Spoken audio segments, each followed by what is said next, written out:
ஆண்டவராகிய இயேசு கிறிஸ்துவின் நாமத்தினாலே எங்கும் நிறைந்தவர் ஒளித்தின் சார்பாக வாழ்த்துக்களை தெரிவித்துக் கொள்கிறேன். இந்த காலையிலேயும் கூட தேவனுடைய வார்த்தையிலிருந்து நாம் சில விஷயங்களை தியானிக்கலாம். இன்றைக்கு செய்தியுடைய தலைப்பு என்னவென்று சொன்னால், ஆசீர்வாதங்களுக்கான இடம் என்கிற தலைப்பிலே நாம் பார்க்க போகிறோம்.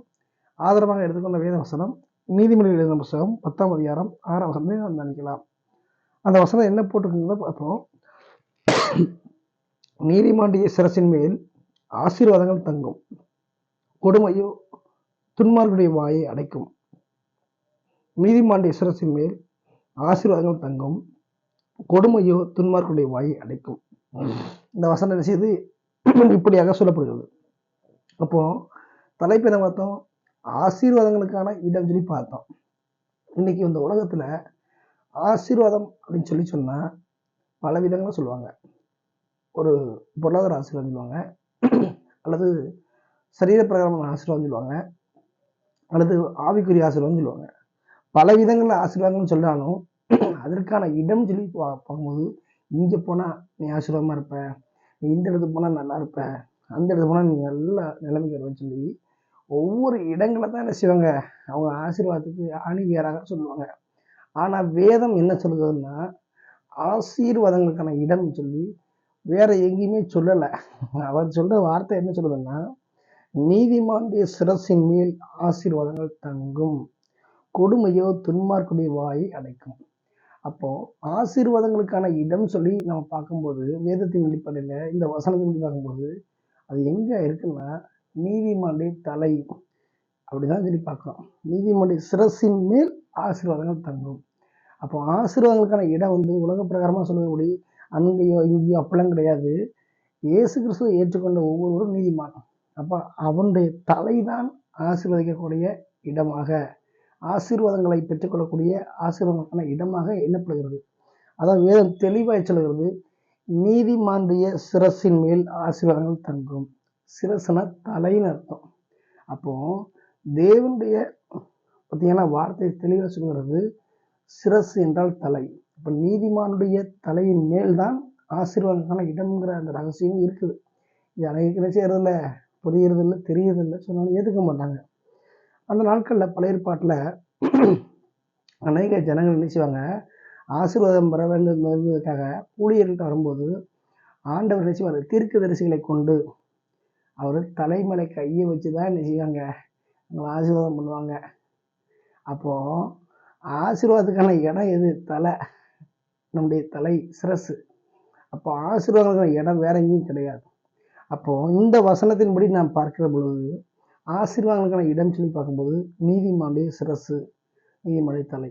அப்போ நம் வாழ்க்கையில நம்ம பலவிதமான ஆசீர்வாதங்களை பெற என்ன செய்கிறோம், இயங்கிக்கிட்டு இருக்கோம். ஆவிக்குரிய ரீதியாக நல்லா வரணும், அடுத்து பொருளாதார ரீதியாக நல்லா வரணும், அடுத்து நோய் இல்லாமல் இருக்கணும், இன்னும் நல்ல விதமாக நாலு உதவி செய்யாமல் இருக்கணும்னு சொல்லி நம்ம ஆசீர்வாதத்தை பற்றி விரும்புகிறோம், எண்ணுகிறோம். தப்பு இல்லை. ஆனால் அந்த ஆசீர்வாதங்களோட இடம் எங்கன்னா நம் தலைதான் என்பதை புரிந்து கொள்ள வேண்டும்.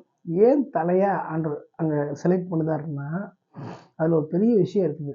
என்னன்னா, தேவன் ஆசிரிக்கிற அந்த இடமே அதுதான். தலையில தான் அவர் செய்யாரு, ஆசிரிப்பார். தலை அப்படின்னா தலையை தலைமையாக வைத்து, ஹெட் குவார்ட்டர்ஸாக வைத்து தான் அவர் ஆசீர்வாதம் கொடுப்பார். அதுங்க அப்படின்னா வேதில் அநேக பரிசுத்தவான்கள் தன்னுடைய குழந்தைகளை ஆஸ்வதிக்கிற பொழுது தலையின் மேல் தான் கைகளை வைத்து என்ன செய்வாங்க, ஆசீர்வாதம் பண்ணுவாங்க. பைபிளில் போட்டுருக்குது. கர்த்தராகிய தேவன் கூட அநேக சிறுபிள்ளைகளை தந்தது வரும்போது அவர்கள் கைகளை, அதாவது அவர்கள் தலையின் மேல் தன் கைகளை வைத்து தான் ஆசீர்வாதம் பண்ணிக்கிறாரு. அப்போ ஆசீர்வாதம் தலையின் மேலிருந்து இறங்கி வரும் என்ன செய்யுது, அந்த காரியம் காட்டுது. அப்படி தலையின் மேல் ஆசீர்வாதம் தங்கும்போது அங்கே என்ன வராதான், சாபம் இருக்காது, அங்கே சாத்தானின் காரியங்கள் இருக்காது, பரலோகத்தின் ஆசீர்வாதம் மட்டும் தங்கும். அதை நம்ம புரிஞ்சுக்கிட வேண்டும். அப்போ அப்படிப்பட்ட ஒரு காரியத்தை நம்ம என்ன செய்யணும், அறிஞ்சிக்கணும். அது மாதிரிலாம் ராஜாக்களை தேர்ந்து கொள்ளக்கூடிய அபிஷேகம் பண்ணக்கூடிய விஷயத்துலையும் சரி, அது ஒரு புதுசாக ஒரு ஆசிரியனை அபிஷேகம் பண்ணணும்னா கூட சரி, தலையின் மேல் எண்ணெயை வார்த்தை தான் என்ன செய்வாங்க, அவங்க செலக்ட் பண்ணுவாங்க. அப்போ அந்த அளவுக்கு பலதரப்பட்ட ஆசீர்வாதங்களுக்கு தலைமையிடமாக நீதிமன்ற தலை சொல்லப்பட்டிருக்கிறது. அப்போ ஆசீர்வாதங்கள் இடம் அப்படின்னு சொல்லி பார்க்குற தலைப்பில் பார்க்குற நாம அது நம்முடைய தலை என்பதை புரிந்து கொள்ள வேண்டும். ஏனென்றால் நம்முடைய ஆண்டவராக இயேசு கிறிஸ்து எல்லாரையும் அப்படி தான் வச்சுக்கிறார். தலையில் தான் ஆசீர்வாதம் கொடுக்குறாரு. அப்போ நம்ம வாழ்க்கையில் ஆசீர்வாதங்களுக்கான இடம் சொல்லி பார்க்கும்போது நம்முடைய தலையை தேவன் செய்கிறது அவர் முக்கியத்துவப்படுத்துகிறாரு. அப்போ அந்த தலைக்குள்ள இருக்கிற எண்ணங்கள், சிந்தனைகள், நினைவுகள், யோசனைகள் எல்லாவற்றையும் தேவ சமூகத்தில் ஒப்பு கொடுக்கும்போது, தேவ சத்துக்கு ஏற்றபடி அர்ப்பணிக்கும் போது நம்முடைய எல்லா காரியங்களும் ஆசீர்வாதமாக தலையில் இருந்து எதிர்ச்சி வரும். என்றைக்குமே ஒரு அறிவு வருதுன்னா கீழேருந்து மேல் நோக்கி போகாது, மேலேருந்து கீழே வரும். அதே போல் ஆவிக்குரிய ஆசீர்வாதமாகவும் சரி, பரலோகத்தின் காரியமாகவும் சரி, மேலேருந்து புறப்பட்டு நம் தலையின் மேல் இறங்கி தான் என்ன செய்யும் வரும். ஆகவே அதை புரிந்து கொண்டு ஆசீர்வாதங்களுக்கான இடம் நீதிமானுடைய சிரசு என்பதை புரிந்து கொண்டு தொடர்ந்து அந்த ஆசீர்வாதமான இடத்தை நாம் பாதுகாத்து கொண்டு ஆசீர்வாதங்களை தலையின் மூலமாக பெற்றுக்கொள்ள முடியும் அதை புரிந்து கொண்டு அந்த ரகசியத்தை என்ன செய்யணும் அறிந்து கொள்ள முன் வர வேண்டும். எனவே செய்தியை கேட்டுக்கொடுக்கிற ஒவ்வொருவரும் ஆசீர்வாதம் அங்கே இருக்குது, ஆசீர்வாதம் இங்கே இருக்குது, ஆசீர்வாதம் அப்படி இருக்குன்னு சொல்லி அங்கேயும் எதிர்பார்த்து ஓடாமல் நம்முடைய தலைதான் ஆசீர்வாதங்களை இடம்ங்கிறதை புரிந்து கொண்டு தேவ சத்தத்துக்கு ஒப்பு கொடுப்போம், தேவ சித்தத்தை செய்வோம்.